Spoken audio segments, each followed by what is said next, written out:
ভুয়া ফোনের কারণে দৌড়ঝাঁপ অমরপুর ফায়ার সার্ভিস কর্মীদের। জানা যায়, গতকাল রাত প্রায় 11টা নাগাদ অমরপুর বীরগঞ্জ থানায় ফোন আসে। অমরপুরে থাকা বন্ধন ব্যাংকে অগ্নিসংযোগ হয়। এই খবর পেয়ে দমকল বাহিনী এবং ফায়ার সার্ভিস কর্মীরা ছুটে যান মহকুমায় থাকা 2টি ব্রাঞ্চে, কিন্তু অগ্নিকাণ্ডের কোনো খবর নেই। এই ভুয়া ফোনে যেমন মহকুমাবাসী আতঙ্কিত, ঠিক তেমনই বিরক্তি প্রকাশ করেন দমদমত বাহিনীর কর্মীরা।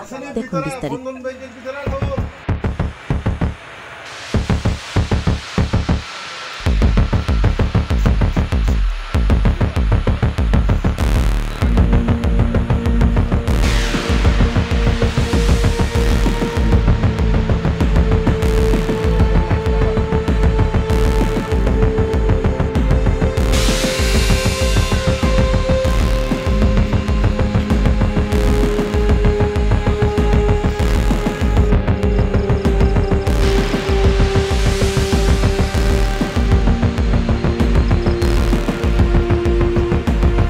আমরা একটা পিএস থেকে আমরা খবর পাইছি বন্ধন অফিসে ফায়ার এলার্ম বাজ্যা রয়েছে, আগুন লাগছে, এখানে যাওয়ার লেগে।